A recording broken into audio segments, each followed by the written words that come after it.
बात कर रहे हैं। जो आज का जो टॉपिक है वो है एक पल्मोनरी सर्कुलेशन। जानते हैं कि पल्मोनरी सर्कुलेशंस होता क्या है। तो दो तरह के सर्कुलेशंस होते हैं हमारी बॉडी के अंदर, एक पल्मोनरी सर्कुलेशन और एक होता है सिस्टमिक सर्कुलेशन। ये हमारा लाइन डायग्राम से हर्ट्स का, ये राइट एट्रियम है, ये राइट वेंट्रिकल्स है, ये लेफ़्ट एट्रियम है, ये लेफ़्ट वेंट्रिकल्स है। करेक्ट। अगर कोई भी किसी भी तरह का जो ब्लड है, अगर वो हमारे एक राइट वेंट्रिकल से ब्लड जा रहा है और कहाँ तक जा रहा है, ये हमारे लंग्स है और लंग्स तक ब्लड जा रहा है, ये थायराइड ग्लैंड्स है। तो जब राइट वेंट्रिकल से ब्लड जा रहा है एक लंग्स तक, तो अपन बोल सकते हैं कि अगर राइट हार्ट से हमारे लंग्स के अंदर जो ब्लड जा रहा है वो एक कौन ले जा रहा है, वो ये एक डीऑक्सीजनेटेड ब्लड है। और डीऑक्सीजनेटेड ब्लड कौन सा है, ये पल्मोनरी आर्टरी में। जनरली अपन पढ़ते हैं कि सारी की सारी जो आर्टरी है हमारी बॉडी के अंदर वो एक ऑक्सीजनेटेड ब्लड कैरी करती है, और जो सारी की सारी वेन है वो एक डीऑक्सीजनेटेड ब्लड कैरी करता है। बट एक्सेप्शन है पल्मोनरी आर्टरी और पल्मोनरी वेन।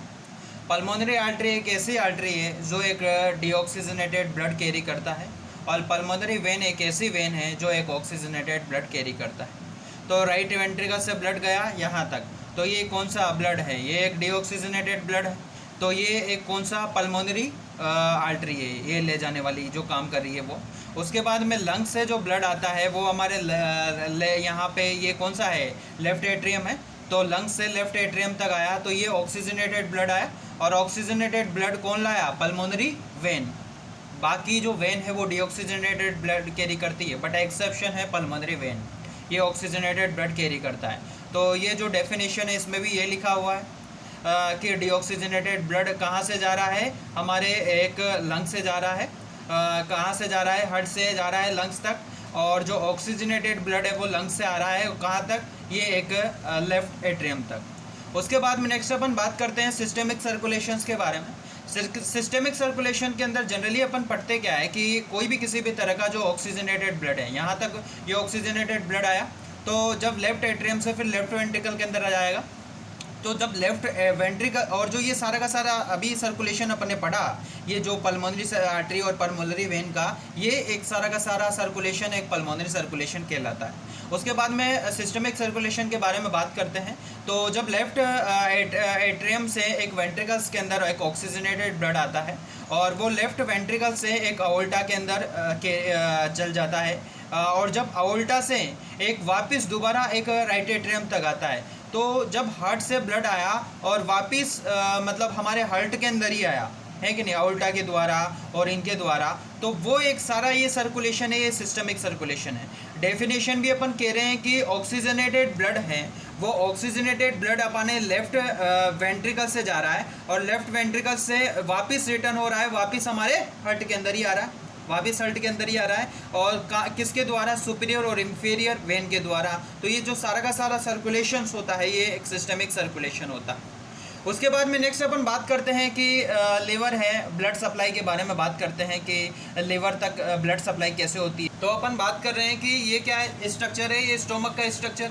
और जब स्टोमक से ये क्या है, एक स्मॉल इंटेस्टाइन, ये क्या है, लार्ज इंटेस्टाइन। तो जब स्मॉल और लार्ज इंटेस्टाइन है, यहाँ से ब्लड कहाँ जा रहा है, लीवर तक। तो जब लीवर तक जा रहा है तो ये जो सिस्टमिक ये जो ब्लड जा रहा है यहाँ तक, ये डीऑक्सीजनेटेड ब्लड है।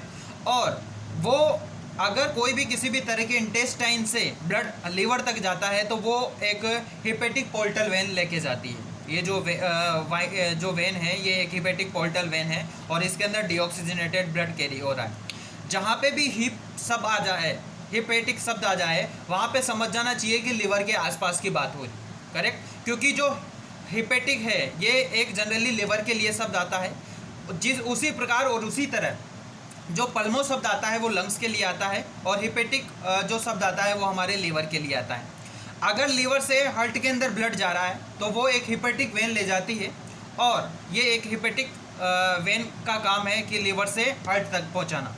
तो हिपेटिक वेन तो लीवर से कहाँ तक ले जाएगी, हार्ट तक, जबकि जो हिपेटिक पोर्टल वेन कहाँ से ले जाएगा, इंटेस्टाइन से लेके और लीवर तक। उसके बाद में नेक्स्ट अपन बात करते हैं कि कार्डिक साइकिल के बारे में बात करते हैं। जानते हैं कि कार्डिक साइकिल होती क्या है। तो सिंपली अपन को पता है कि ये हमारा जो हार्ट है ये 4 चैम्बर्ड हार्ट होता है। जनरली ये लाइन डायग्राम है, ये राइट एट्रियम, ये राइट वेंट्रिकल, ये लेफ्ट एट्रियम, ये लेफ्ट वेंट्रिकल्स। उसके बाद में जब अपन बोले कि जब इसका कॉन्ट्रैक्शन हो रहा है या इसका रिलैक्सेशन हो रहा है, तो जब कॉन्ट्रैक्शन और रिलैक्सेशन होता है तो उसको ही अपन कार्डिक साइकिल बोलते हैं। मान लो अगर राइट एट्रियम कॉन्ट्रैक्ट करा तो वेंट्रिकल्स, दोनों वेंट्रिकल्स रिलैक्सेशन हो गए। अगर दोनों वेंट्रिकल्स कॉन्ट्रैक्ट करे तो ये रिलैक्सेशन होगा। मतलब ये है कि एक समय के अंदर एट्रियम ही कॉन्ट्रैक्ट कर पाएगा या वेंट्रिकल ही कॉन्ट्रैक्ट कर पाएगा। मतलब जब दोनों एट्रियम कॉन्ट्रैक्ट करेंगे तब दोनों वेंट्रिकल रिलैक्सेशन होंगे। जब दोनों वेंट्रिकल ये कॉन्ट्रैक्ट करेंगे तब दोनों एट्रियम रिलैक्सेशन होंगे। उल्टा कनेक्शन है। अगर अपन बोले कि अगर कोई भी किसी भी तरह का ये वेंट्रिकल रिलैक्सेशन होता है तो इसको अपन डायस्टोलिक बोलते हैं। अगर मान लो वेंट्रिकल कॉन्ट्रैक्ट कर रहा है तो इसको सिस्टोलिक बोलते हैं। और इस समय अगर अगर ये जो वेंट्रिकल्स कॉन्ट्रैक्ट कर रहा है उसको अपन क्या बोले, सिस्टोल। और उस समय बीपी मेजर किए तो सिस्टोलिक बीपी। और अगर उसके बाद में अपन बात कर रहे हैं कि अभी अपन ने कहा कि जब वेंट्रिकल्स कॉन्ट्रैक्ट कर रहे हैं तब सिस्टोल, और उस समय बीपी मेजर करेंगे वो सिस्टोलिक बीपी। और जब वेंट्रिकल्स अगर रिलैक्सेशन होते हैं तब उसको डायस्टोलिक बीपी बोला जाता है, डायस्टोल बोला जाता है। आगे जाके अपन पढ़ते हैं या जब अपन डॉक्टर बन जाएंगे आगे तो अपन बीपी मेज़र करेंगे पेशेंट की। तो नॉर्मली जो बीपी मेज़र करने का जो होता है, जो एक 120/80 देखा जाता है। 120 यहाँ पे सिस्टोलिक बीपी है, मतलब कॉन्ट्रैक्ट कर रहा है यहाँ पे वेंट्रिकल्स, और 80 यहाँ पे एक डायस्टोलिक बीपी है, मतलब रिलैक्सेशन हो रहा है वेंट्रिकल्स। ये अलग अलग तरह के पेशेंट के अंदर अलग अलग तरह से वेरी करता है, बट जो एक एवरेज जो नॉर्मल जो बीपी का ये है वो इस तरह से मेज़र किया जाता है। इसको स्पेग्नोमोनोमीटर से मेज़र किया जाता है। और जनरली अपन बात करते हैं कि जो प्रेशर है उसको अपन बार में, कोई भी किसी भी तरह के पास्कल में, टोर में, किसी भी तरह से मेज़र कर सकते हैं। बट हमारी बॉडी के अंदर जो बीपी मेज़र किया जाता है, जो प्रेशर मेज़र किया जाता है, वो एक mmHg के अंदर किया जाता है। mm मतलब मिलीमीटर मर्करी के अंदर मेज़र किया जाता है। ये मर्करी इसलिए लिया क्योंकि जिस वेजल्स के अंदर मेज़र किया जाता है वो मर्करी का होता है, इसलिए mmHg होता है। और उसके बाद में अपन बात करते हैं कि जो कोई भी किसी भी तरह का बीपी होता क्या है।